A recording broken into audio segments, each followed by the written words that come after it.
जय जगन्नाथ। आज गोटे भल दिन समग्र विश्व पखाल दिवस पालन होउची। पखाल होउची महाप्रभुंकर अति प्रिय सज पखाल, दही पखाल, घी पखाल। महाप्रभु घी पखाल खाया बेसी भल पाती कारण से ऐश्वर्यमय माधुर्यमय देवता। से साधारण मनीष ठार आरंभ करी असाधारण व्यक्ति पर्यंत समस्त को से कोड़े नियंती अपनार कर से जगतर नाथ जगन्नाथ जी के दारु ब्रह्म पूर्ण ब्रह्म स्वरूप जगत को पालिबा पई ए कली जुगर आविर्भाव रत्न सिंहासन रे विराजमान करते असंख्य भक्त मान को दर्शन दियंती। यही श्री जगन्नाथ संस्कृति परिषद आज ओडिशार 30 जिल्लारू भक्त मान को डाकी 30 जिल्लार जगन्नाथ प्रेमी भक्त मान आज एकाठी होती। ये वसुधैव कुटुंबकम भावधारा उद्बुद्ध ए अनुष्ठान समस्त को कोड़े नहीं। आमर एपटे जो डॉक्टर भगवान दास अच्छा जे कि श्री जगन्नाथ चेतना परिषद सभापति से कहते वर्तमान पखाल दिवस पालन होगा फल ओडिया संस्कृति को जगन्नाथ माध्यम समग्र ओडिशा परिचित करवा। कारण पखाल हूँ ओडियार प्राण। जमी जगन्नाथ महाप्रभु होती ओडियार प्राण, पखाल हूँ से ओडियार प्राण। ओडिया जाति बंची तार संस्कृति को नहीं, तार ऐतिह्य को नहीं, तार परंपरा को नहीं। आपण मैंने जो शुणुले भजन एवं कीर्तन जहाँ कि आलोचना करूँ सबकि आनंद सबकि मंगलमय।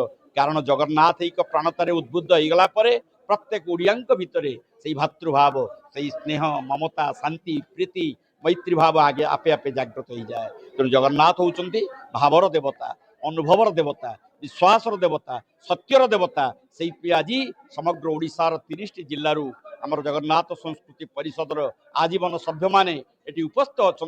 समस्त भितर से भातृभाव से भाईचारा भाव सृष्टि होती। खुशी लगुच दीर्घ वर्ष धरी जो कार्यक्रम चली ओडिया माने एकाठी होउचंदी। ओडिया भितर भेदभाव नहीं, विश्व भातृत्व भाव को भल पाती ओडिया माने। ओडिया जाति पखाल को जमी भल पाए तार महाप्रभु जगन्नाथ को सही भल पाए। जगन्नाथ महाप्रभु संध्या धूप बड़ सिंहार धूप भितर यही पखाल सेवन करती। ये पखाल को जी थरे पाई ना से केवल ओडिया मान को भूली पारिबो नहीं, जाति को भूली पारिबो नहीं। तार संस्कृतिर आराध्य देवता, इष्ट देवता, राष्ट्र देवता, महादेवता महाप्रभु जगन्नाथ को स्मरण करिवो। एवं जगन्नाथ ताकू एते भल पाती। आपण जदि जगन्नाथ को खाली जगतरनाथ जगन्नाथ कहीदे जो कुंडे पकेबे ना सब दुख से दूर करदे।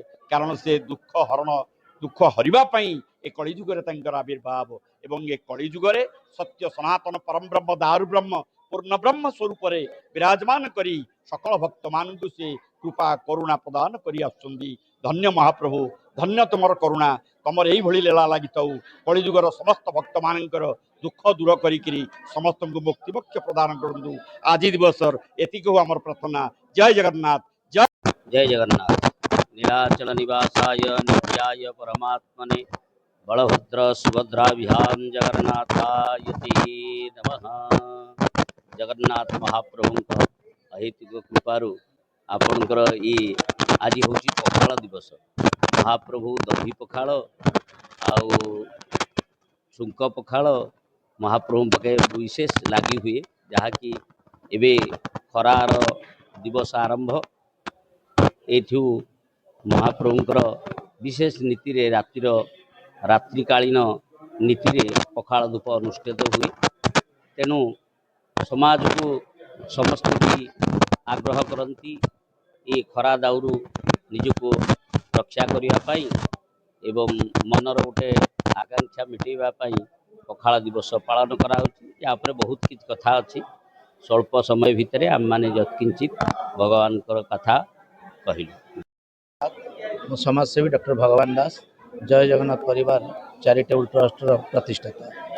आज पखाल दिवस ये महाप्रभु कालिया सातंकर अति खुशीर दिन।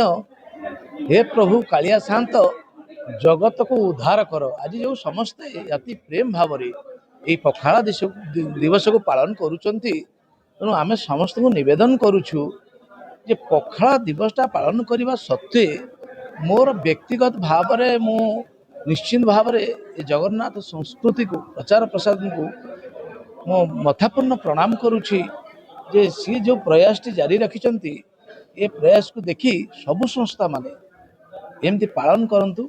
निश्चित भाव में आहरी उन्नति हम भक्तिभाव बढ़ किंतु मोर गोटे मेसेज यही मेसेजटा मु भावुची मो उपर शुणिले आवाज़टी आपण माध्यम हुए तो समस्ते रागिबे दुख प्रकाश करेंगे किंतु कहीं रागंतुनि दया करी मु गोटे जिनस आपण माध्यम कहूँ आज पखाल दिवस रे महाप्रभु जगन्नाथ को साक्षी रखी हे बापा माँ माने आमर छुआ पिला मानक जो हाफ ड्रेस पिंधुच से जदि दूरीभूत हुआ ये निश्चित भाव में परिवर्तन हम ए मात्र संदेह ना।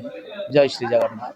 गोटे एपरी एक तिथि अच्छी जो तिथि रे प्रभु प्रभु को कौ धूपरे माने पखाल परिवेशन करा जाए से तो आज पखाल दिवस 20 तारिख करा आज गोटे एभली पवित्र दिन आज ही कहीं पखाल दिवस है काली पारता परदिन हो पारता तेणु जेहेतु महाप्रभु सबुदिन पखाल खाती ना राति निद हेनी आज परंपराटा बजाय रही गोटे परंपरा को जुगे जुगे समस्त आप देखो आपण भी पिला बेले हो मु भी पिला बेले हो आम पखाल न खाइले भी उठुनु आमर से सकाल प्रथम भोजन था पखाल तेणुक आज ही से पखाल दिवस रे महाप्रभु जगन्नाथ आज गोटे पखाल दिवस समस्त पालन करा तेणुक आज 20 तारिख पखाल दिवस रे जयदेव भवन रे जगन्नाथ संस्कृति कार्य रे वैदिक पंडित माने आछंती वेदपाठ करिया पई एवं समस्त भक्त माने एठारे उपस्थित अच्छा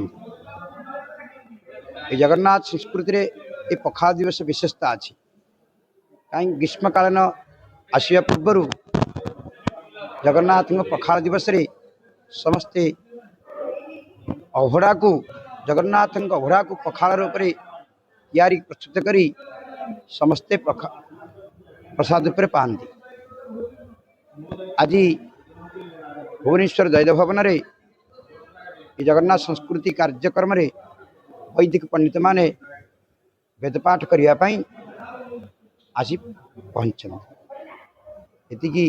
कामना करूँ समस्त मंगल हो जगन्नाथ समस्त आशीर्वाद